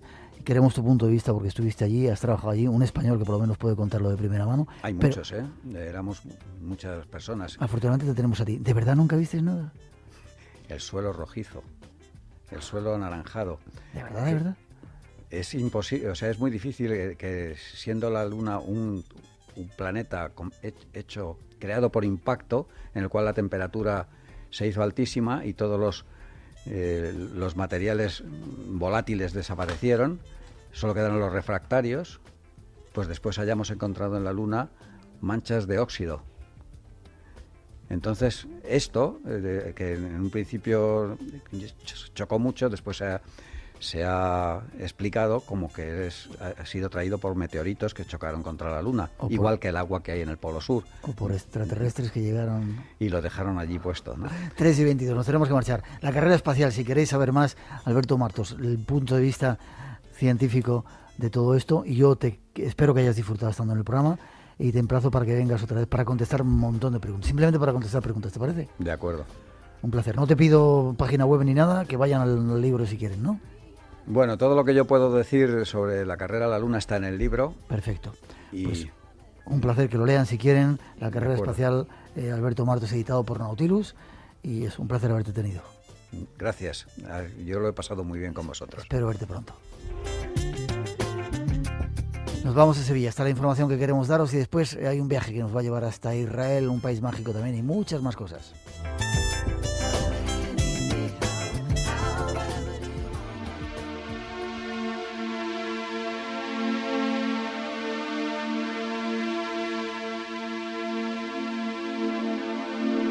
Ya queda menos, 2 días. El martes 13 comienzan las primeras jornadas de periodismo de misterio e investigación en la Universidad de Sevilla, Facultad de Comunicación, y es la última vez que os damos noticias. Si queréis ir, daos prisa. Carmen Llano es una de las organizadoras. Buenas noches, Carmen. Muy buenas noches, Miguel. ¿Cómo estás? Muy bien, muy ilusionada y muy impaciente. Preparada, ¿no? Para que van a ser un éxito, ya verás. Sí, Aquí ojalá. que tenemos poderes nuestras... nos han contado que va a ser un éxito. Vais a tener que ir al campus porque no vais a tener sitio suficiente para que se meta toda la gente. Ojalá, eso es lo que esperamos de corazón, que esto está hecho para todo el mundo y que que todas las personas disfruten con esto. Sobre todo por el trabajo que habéis hecho, sí señor. Martes 13, ¿quién viene? Pues el martes 13 contamos a las 8 con Javier Sierra, que nos va a hablar de 4 décadas del periodismo del misterio en España. A las 8. El miércoles 14. Jesús Callejo, que nos va a contar un poquito su experiencia en este mundillo, también a las 8. A las 8. El 15. Nacho Ares, que nos va a llevar al fascinante mundo de la egiptología, también a las 8. Jueves, y el viernes 16 hay sesión doble, ¿no? Hay sesión doble. Tenemos a las 8 a Fran Contreras, que nos va a guiar un poco por su diario de reportero en este mundillo del misterio. A las 8:30 contamos contigo para hablar un poquillo de este mundo del misterio en la radio y en la televisión. Sí. Y luego a las 9:30 el programa Estrella Espacio en Blanco, grabado allí en directo desde la facultad. A las 9:30, cara al público, haremos un programa para que veáis cómo se hace, con invitados especiales allí en la universidad, en la Facultad de Comunicación. Entrada gratuita, ¿verdad? ¿Libre? Entrada gratuita y libre. ¿Cuántas plazas tenéis? Pues tenemos unas 488 plazas. 488. Bueno, hay sitio, pero daos prisa porque hay mucha gente. ¿Estáis sintiendo mucho interés por parte de la gente, del público en general? Sí, muchísimo, y la verdad es que estamos muy arropados por la gente y estamos muy motivados con el tema. Bien, puede ir cualquier persona, no hace falta que sean estudiantes, ¿no? Nada, entrada libre para todo el mundo que le apetezca, que se acerque por la Facultad de Comunicación. Cualquier persona que esté interesada en esos temas. ¿La dirección, para quien no lo sepa? La dirección es en la Facultad de Comunicación en Américo Vespucio, en la isla de la Cartuja, en Sevilla. Eso es conocido por ahí, por Sevilla, ¿no? Sí, no tiene mucha pérdida. Bueno, pues ahí estamos. Esa es la cita, martes 13, miércoles, jueves y viernes. Y el viernes estará el equipo del Espacio en Blanco, con Fran Contreras también, para hacer un programa cara al público. Esa es la invitación del Espacio en Blanco esta semana. Carmen, fuerte abrazo, nos vemos dentro de poquito y todo el éxito que os merecéis y del mundo para vosotros. Muchas gracias, Miguel, un fuerte abrazo. Un fuerte abrazo, hasta luego. Hasta luego.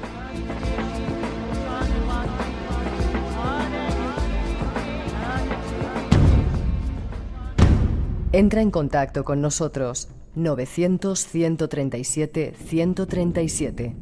Espacio en Blanco, en Radio Nacional de España, con Miguel Blanco.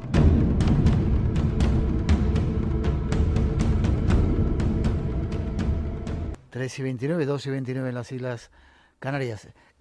A punto estamos de llevaros de viaje a otro lugar. Hace poco tiempo, este verano, visitábamos Israel, un país que nos fascinó. Nunca hemos hablado de él. Queremos daros algunos datos más esta noche. Ahí vamos, tras esa introducción, a llevaros de viaje hacia ese lugar fascinante. Y sigue el concurso en marcha, 900-137-137, por si queréis intervenir con nosotros. Y nos vamos. Queremos mostraros más lugares del mundo. Queremos daros algunas respuestas que nos habéis pedido. En este programa hablamos mucho de diferentes países del mundo árabe. Pocas veces habíamos hablado de Israel. Y tenemos a una invitada de excepción, Dolores Pérez, directora de la Oficina de Turismo de Israel aquí en Madrid. Directora, ¿verdad? Sí. ¿Cómo estás? Buenas tardes, shalom. Shalom. Se me olvidó decírtelo, que te lo quería decir, shalom. Un placer que estés con nosotros. A mí también. Antes de nada, diferenciar judíos y israelitas. ¿Qué diferencia hay entre uno y otro? ¿Qué significa eso? Entre judíos e israelíes. Sí. Perdón, ¿sí? ¿No se puede decir israelitas? Israelitas también es un sinónimo de judío, hebreo. Israelíes. Vale. Israelíes. ¿Qué diferencia hay? Pues la religión, evidentemente. Si hablamos de judíos estamos hablando de religión y pueden ser de cualquier procedencia, de cualquier país. Y si hablamos de israelíes, pues pueden ser judíos, pueden ser musulmanes, pueden ser cristianos. ¿Sí? Son los que viven o han nacido allí. Eso es. Hay muchos diferentes religiones dentro de Israel. Es decir, no solamente hay judíos, hay... ¿Sí? Mira, aproximadamente, según los últimos estudios, un 77% de la población, 77, no sé qué, el coma ya se me ha olvidado. Sí. Pero vamos, un 77% de la población es judía. Uh-huh. Y el 18% es musulmana, y luego las minorías cristianas, drusas, budistas. Es un país en el que realmente la tierra llama y todas las religiones tienen su huequito. Seguimos, ya hemos colocado mejor nuestros dispositivos. Otra cosa te quería preguntar antes de entrar, porque acaba de ser el año nuevo de los judíos, ¿no? Uh-huh. Es una religión, o sea que es año nuevo de la religión, de los judíos se puede decir, y no de los israelíes. Vamos a ver, el Estado israelí es confesional, es Estado judío, entonces todas las festividades religiosas se observan, evidentemente, y se celebran. En este caso, durante 2 días se celebra el Año Nuevo Judío, que se llama Rosh Hashanah. ¿Qué ha sido cuándo? Hace muy poco, en este mes de septiembre. A mediados de septiembre, 18 y 19 de septiembre, estábamos celebrando el Año Nuevo Judío, que se conmemora la culminación de la creación del universo, ¿de acuerdo? Y entonces, bueno, pues son 2 días de fiesta que no son comparables con el Año Nuevo latino, como en el 31 de diciembre hacemos aquí, ¿de acuerdo? Sino que, bueno, pues son festividades religiosas también más encaradas hacia la familia, disfrutar de ese tiempo que paras realmente y que te dedicas a estar con los tuyos. Yeah. Entonces, bueno, pues siempre alrededor de las fiestas depende de las fiestas también, ahora lo veremos, pero en torno al Año Nuevo Judío, que es una festividad alegre, hay una gastronomía también rica, interesante, que más, pues siempre acude a su casa y ve a su madre para que le haga y se pasa el día anterior. Qué rico. ¿En qué año estamos? 5.770. 5.000, ¿y dónde sale esa cronología? Bueno, espera, ahora me la cuento. ¿Por qué los judíos son tan raros? ¿Por qué están considerados? Sí, te voy a tener que hacer preguntas, te lo he dicho. no la hago yo la pregunta, te transmito preguntas de nuestros oyentes. Han tenido tan mala prensa, han sido expulsados de España en 1492, los expulsaron de toda Europa, Hitler va detrás de ellos, los machaca. ¿Por qué? ¿Qué hay detrás de ese pueblo? Mucho antes los expulsaron también de Egipto por el desierto, dando vueltas por ahí con Moisés. Vaya mogollón y vaya historia. ¿Por qué ese pueblo? ¿Por qué tanta envidia? ¿Por qué tan odio? No sé cómo me está mirando, que tendríais que verle cómo me está mirando. Yo conozco a los israelíes, ¿de acuerdo? Entonces, del pueblo judío puedo hablar muchísimo menos, ¿de acuerdo? Lo que sí que sé es que es un pueblo fuerte, es un pueblo interesante, es un pueblo listo, aprende de sus propios errores, como muchos pueblos. Lo que sí que es cierto es que se ha mantenido unido, y es la característica, yo creo, principal del pueblo judío. Ha permanecido unido durante 5.770 años, incluso muchos más. Entonces, yo creo que la fuerza, la unión, el saber compartir es algo que ha hecho, a lo mejor ha creado esas envidias o esas diferencias, pero no creo de verdad que sean raros para nada. No se diferencia, eso es importante también, ¿no? No se distingue, salvo que sea una persona religiosa ortodoxa, ¿de acuerdo? Que entonces lleva un atuendo, igual que una vestimenta determinada, no podemos, evidentemente se nota, ¿no? Pero bueno, como también se ven a los religiosos cristianos o a los budistas, pero gente interesante, gente amable, gente antipática, como en todos los sitios. Supongo. Pero ves, siempre parece que como que han sido muy odiados a lo largo de la historia, ¿no? Envidiados a lo mejor, porque quizá eran más inteligentes, más empezaban antes las acciones, más ricos, controlan el gran parte del negocio de los diamantes y en el mundo dicen que son, no sé, tú me dirás. Es que en la época medieval el dinero los cristianos no podían tocar y no se podía comerciar. Entonces, claro, cuando acumulas una serie de riquezas, pues al final, y eres una minoría, al final yo creo que eso a veces forma parte de la historia humana, lamentablemente. 5.770. ¿De dónde viene esa cronología? ¿Por qué estamos en ese año desde el punto de vista del calendario judío? Pues si no recuerdo mal, que ya te digo que deberías invitar al presidente de la Federación de Comunidades Israelitas, cuando que quieras. Seguro, claro que sí. Cuando quieras. Pues si no recuerdo mal, es el patriarca, es Abraham quien marca los 5.770 años, así que bueno, ¿con qué exactitud? Pues eso habría que cada uno luego tiene también. Eso, mira, es una característica del mundo judío. Hay un dicho que dice que donde hay dos judíos hay tres opiniones. ¿Sí? Eso es riquísimo, a mí me encanta. Cuando discutes, o cuando no discutes, sino cuando se dialoga, esa también es la gran maravilla, ¿no? También ese aporte, la mochila, ¿no? De cantidad de sitios, de pueblos, que evidentemente te permiten también tener una apertura de mente que no todos los pueblos los tenemos, ¿no? Yo he aprendido mucho, lo reconozco y lo agradezco. ¿Sí? ¿Sí? ¿Cuántas veces has estado? Yo ya dejé de contarlo. Al principio decía 1, 2, 3, pero bueno, llevo ya trabajando para Israel desde el año 85. Yo ya me considero, yo tengo una segunda piel, ¿no? Y me la saco cuando llego a Israel. ¿No eres judía? No soy judía. Ya, no eres israelita tampoco, eres española. Claro, yo pasaporte español. Ya, qué curioso. Tengo un montón de preguntas. Déjame que las más así te las voy a dejar para el final, ¿vale? Yo he viajado varias veces a Israel también. ¿No has notado un aumento de gente ortodoxa? Hay cada vez más gente con esos tirabuzones, con esa pinta un tanto rara, con ese vestido negro, con esa cosa que se ponen aquí arriba, que nos vas a explicar ahora qué significa. ¿Por qué hay cada vez más ortodoxos? En la ciudad de Jerusalén. En la ciudad de Jerusalén. En Jerusalén sí, estoy de acuerdo. De hecho, yo tengo cada año que vas se nota más, ¿verdad? Sí. Yo siempre me acerco al Kotel, al muro occidental, lo que aquí se llama, eso es, el muro de las lamentaciones. Creo que es mucho más exacto el muro occidental por la posición, porque era el muro de contención de lo que era el templo, y la verdad es que se me ha ido porque hay tantos ortodoxos, te decía. Y entonces tengo una visión de los diferentes años según voy llegando del muro. Y cada año hay más personas en negro, que antes en el muro se veía mucho blanco, mucho talit para rezar, que eso de todas formas es un tema del origen, de la procedencia de las personas que se acercan a rezar al muro. Pero sí es cierto que Jerusalén está trayendo, es una ciudad que tiene ese imán y que realmente, bueno, para un judío lo ideal y lo perfecto y lo mejor para poder vivir y para que su religión no se vea afectada y para que le respeten absolutamente cada uno de los días religiosos, es vivir en la capital sagrada, en Jerusalén, donde todo comenzó. Ya. Es cierto que si es uno de los lugares más caros del mundo, el Monte de los Olivos, porque según dicen, mucha gente quiere ser enterrada allí porque van a ser los primeros que van a resucitar cuando vuelva el Mesías. Sí, en la Puerta Dorada. En la Puerta Dorada. Sí, la Puerta Dorada de momento está tapiada y se cree que cuando llegue el Mesías el mundo judío caerá y los primeros que pasen serán los primeros en resucitar. Pero el Monte de los Olivos está bastante ocupado. Creo que hay que ir a buscar otro cementerio para las mejores vistas. Hablamos de fiestas. Empezamos el primero de año. El 18 y 19 de septiembre acaba de comenzar. Y luego hay una fiesta, el Yom Kippur, que suena un tanto raro. ¿Qué significa esa fiesta? O primero, ¿qué se hace en esa fiesta de fin de año? ¿Qué se celebra? ¿Qué comidas tenéis? ¿Qué haces con la familia? Pues durante estos días que hablábamos del Año Nuevo, de Rosh Hashanah, estábamos, pues lo típico es poner, bueno, lo primero, los días anteriores o el mismo día también, con el trabajo, con la familia, cómo se empieza un año, pues deseándote lo mejor. ¿Y qué es lo mejor? ¿Cómo lo puedes volcar en el plato?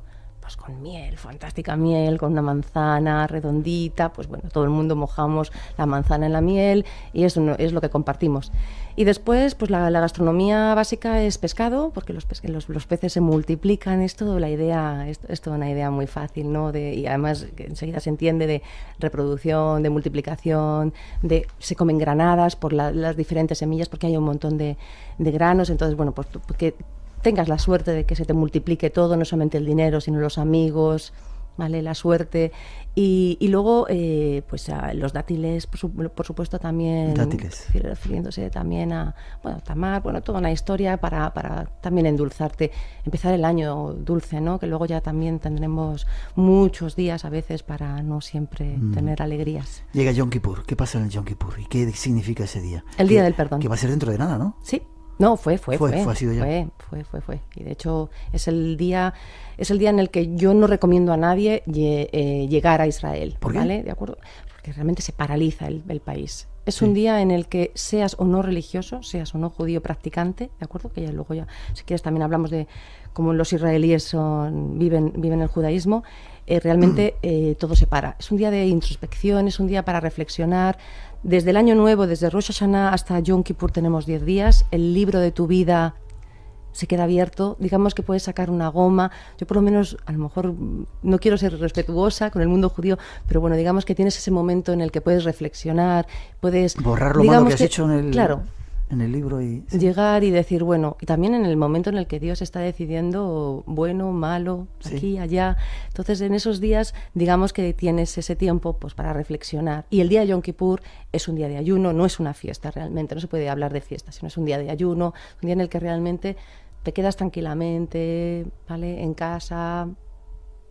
Incluso los más religiosos tampoco, por ejemplo, acceden al aseo, sino que realmente es un día para que tú te mires a ti mismo, reflexiones, pidas perdón incluso al que hayas podido molestar. ¿Y Dolores, son fiestas cambiantes o son fiestas que siempre tienen la misma fecha? Como pasa con los árabes, los islámicos, que es un calendario lunar y de repente el Ramadán toca un mes u otro. Iguales, estamos hablando de va calendario lunar, así que cambia. Lamentablemente eso todos los años tenemos que estar informando y bueno, ya el público ya sabe perfectamente dónde mirar los calendarios judíos y cómo están comparados y claro. Más preguntas. ¿Por qué los ortodoxos se dejan crecer o llevan el pelo con esos tirabuzones? ¿Qué significa eso? ¿Es algún precepto religioso? A ver, insisto también nuevamente, es simplemente, es por es una cuestión de cuidado con dónde te rasuras.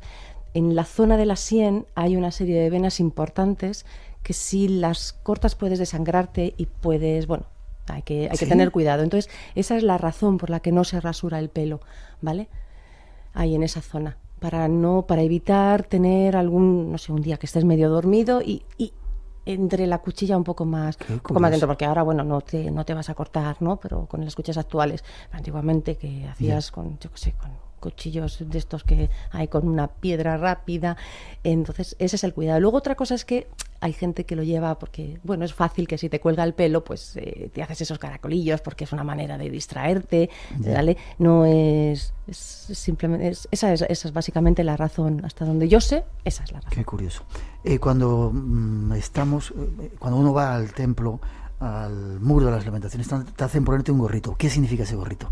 ¿La kipá se llama? La kipá, sí. Kipá. Bueno, es que es comparable con el mundo cristiano, ¿de acuerdo? Pero es justo al contrario. En el mundo cristiano, cuando uno entra hay que destaparse. En el mundo judío, el contacto cuando llegas a rezar con Dios tiene que ser, tienes que cubrirte precisamente para que, digamos, protegerte y porque no puedes mostrarte a Dios tal como eres, ¿vale? O sea, no tal como eres, sino sin mostrar ese respeto. Y el respeto aquí es al contrario, se realiza tapándote la cabeza. Ya. Y una cosita así como cuadrada que tienen cuando están rezando, ¿qué significa? Las filacterias. ¿Cómo se llama? Filacterias. Eso tienen, es todo una, lo verá, la verdad, no sé si lo has visto en el muro occidental, sí, pero cualquiera que esté allí en 3 semanas, ¿de acuerdo? Llevan siempre en la cabeza ese cuadradito, hay textos sagrados. Ya. Igual que también en las jambas de las puertas de las casas, también, que todo el mundo que es religioso lo besa, ¿vale? Tanto a la entrada como a la salida, y también contiene una pequeña bendición. Son textos sagrados. Textos sagrados. ¿Son muy supersticiosos los judíos? ¿Creen mucho en cosas o...? Como en todo, no especialmente. Yo creo que no te puedo decir, ¿de acuerdo? La gente normal o cuando investigas, cuando te vas educando, yo creo que eso no pertenece a una determinada religión, sino a la persona. Las mujeres, ¿por qué van vestidas así también las judías? Las que llevan la tradición, e incluso dicen que se llevan una peluca, algo me contaba. Sí. Cuéntame. Se rasuran el pelo. ¿Se rasuran el pelo? Sí. ¿Cuándo se casan? Las ortodoxas. Sí. Estamos hablando de las ortodoxas, porque las israelíes modernísimas y guapísimas, lo son. Esos pelos con largos, con tirabuzones, no tienen nada que ver. Y esa es la imagen más... por lo menos que más me gusta a mí de Israel, pero la ortodoxa sí, se rasura la cabeza y se pone una peluca. Una peluca, sí, es una cuestión, no sé, ahí fíjate, me vas a pillar, ahí me da miedo contestar, porque puede ser también un poco de no querer ser muy coquetos o la imagen, ¿no? Yeah. Lo importante es lo que tenemos dentro, ¿no? Entonces, uno es guapo sin pelo. Ciertamente. Seguro. Ciertamente.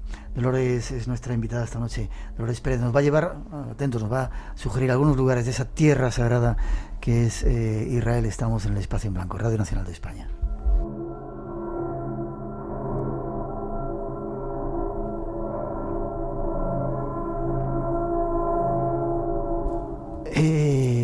Lugares, aparte de ese sitio fantástico que es Jerusalén, ¿qué otros lugares recomendarías tú para visitar, para alguien que quiera conocer Israel? Porque están, en cuanto a religión, cuando te metes allí es increíble la cantidad de lugares. Está toda nuestra religión judía también, está también parte de la religión islámica con la mezquita Al-Aqsa, esa que hay allí. Dinos, ¿dónde nos vas a llevar de viaje? Como ya no vamos a mencionar nada de Jerusalén, me vas a permitir que por la noche, como falta luz evidentemente, me vaya a los 2 lugares que más me gustan en Israel, ¿vale? Uno es San Juan de Acre, sobre la costa mediterránea, por la luz que tiene, es una ciudad cruzada, amurallada. ¿El Mediterráneo? Ejemplo, sí, en el Mediterráneo, justo pues a la altura de Barcelona, vamos a poner, para que sea más fácil de localizar. Y realmente ese ejemplo, bueno, hay unos restos, la ciudad realmente está conformada por la última presencia que fueron los otomanos, ¿vale?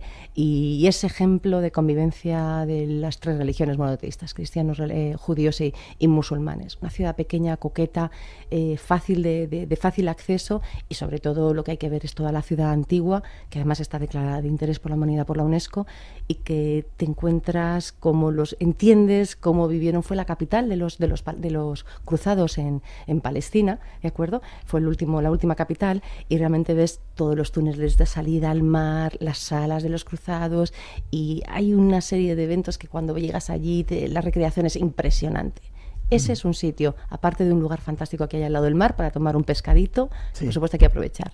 Y el segundo, que también curiosamente es UNESCO, es Masada. Es la fortaleza de Masada, ¿no? Está justo en el Mar Muerto, 400 metros por debajo del nivel del mar, el lugar más bajo del planeta. Sí. Es una historia, como yo la llamo seguida como la Numancia israelí, una fortaleza. Herodes nos dejó tantos restos arqueológicos, nos hizo... La verdad es que fue una bendición porque es una excusa fantástica para recorrer todo el país. Y es una fortaleza a la que no tenía acceso. En el año 70, cuando cae Jerusalén, un grupo de judíos extremistas, los celotes, se refugian allí.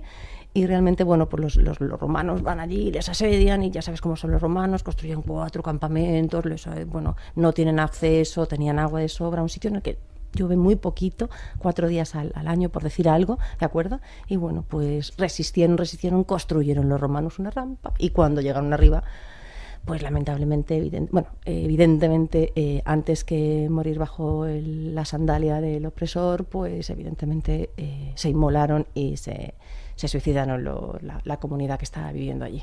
Masada, qué curioso sitio. Curioso sitio también el Mar Muerto, ¿eh? Qué sensación tan extraña estar en ese sitio, qué calor cuando vas en verano como pega, y qué extraño lugar, ¿verdad? Es un sitio realmente para sentirte, yo siempre digo que me siento súper libre allí, relajada, no hay contaminación acústica, no hay tráfico, no hay ciudades, es la Sodoma, ¿vale? Ahí está el Monte Sdom, y las montañas no son, porque en cuanto soplas un poco, le pasas un plumero a la montaña, es sal. Sí. ¿Vale? La chupas, y realmente es la única manera, que algunos se ríen, pero al final siempre tengo que hacer la misma tontería cuando voy con algún grupo, y le digo, no, aquí cuando se te baja la tensión lo que tienes que hacer es tirarte al suelo, rascar un poco, y que yo es que lo hago porque tengo la tensión baja, sí. Y es el sitio, es impresionante, es un lugar para encontrarse a uno mismo. Ya. Es una tierra sagrada, evidentemente. Sí. Te tengo que hacer la pregunta, estamos a puntito de terminar, se nos termina el tiempo desgraciadamente, aunque quiero ficharte para que estés en el programa más veces, y tenemos que pensar eso del viaje, ¿te parece? Bueno. ¿Cuándo se puede solucionar el conflicto árabe-israelí? Está mirando de la otra manera también. ¿Qué pregunta? Sí. Si no quieres contestarla, buscamos... ¿Tú sientes...? Bueno, cuando los políticos lo quieran hacer, porque yo creo que... El pueblo es otra realidad. Yo, por lo menos, cuando hablo con los palestinos y cuando hablo con los israelíes, y además, como me permito la posición de... Evidentemente tengo muchísimos amigos israelíes, muchos más que palestinos, evidentemente, ¿vale? Pero tengo una posición neutral, ¿vale? Y puedo entenderlo. Y realmente creo que el pueblo quiere la paz, y los dos pueblos quieren la paz, están deseando que sus hijos crezcan con tranquilidad, ¿vale? Que aprendan, que saquen sus carreras, que el pueblo salga adelante, ¿de acuerdo? Yo misma tengo por ahí perdida una velita que todavía no he encendido y que estoy esperando poderla encender. Nunca pensamos que Rabin fuera a abrazar a Arafat, y sin embargo ahí está la fotografía. Todo es posible. Los políticos es otro tema, pero yo creo firmemente en la paz y en que todos, tanto palestinos como israelíes, la están construyendo día a día. Ojalá sea verdad. ¿Dolores, vas a venir más veces al programa? Venga ya, sí. Que me gusta mucho. A mí me encanta además cómo lo haces. Tendría que hacerte esa pregunta, tengo que hacerte un montón más de preguntas, pero bueno, quizá es un gran país, hay que visitarlo, hay que conocerlo, hay lugares fascinantes. Otro más que nos quieras, no sabía de San Juan de Acre, fíjate, tengo que ir algún día allí a ese sitio, porque mira que me gustan las ciudades así medievales. ¿A qué altura está? ¿Está lejos de...? No, está a 1 hora en tren desde Tel Aviv. ¿Hacia el sur? No, hacia el norte, sí, está casi está al lado de Rosh Hanikra, que es la frontera con Líbano. Yo además lo pongo también como ejemplo, porque es decir, mire, San Juan de Acre, aquí al lado del Líbano, con quien no mantenemos relaciones diplomáticas, es un sitio en el que no se va a enterar absolutamente otro lugar más, como en Israel, para poder caminar tranquilamente. Qué curioso. Gracias. Página web para quien quiera informarse. ¿Tienes algún sitio donde se puedan tener más detalles? Sí, la estamos mejorando, pero bueno, de momento la que modestamente hemos construido aquí 3 personas en la oficina es turisrael.com. Turisrael.com. ¿Con U o con...? Con U. Hemos unido la palabra turismo y la palabra Israel. Turisrael.com. Pues ha sido un placer, Dolores. Ha sido la primera vez, espero que sigas viniendo. Hay que dar a conocer. Quizá la información es la mejor manera de evitar conflictos y que la gente nos vayamos conociendo, ¿verdad? Seguro. Y de llegar a la paz. Ojalá se consiga. Shalom. Un placer que haya estado con nosotros. Shalom, Leitraut. Gracias.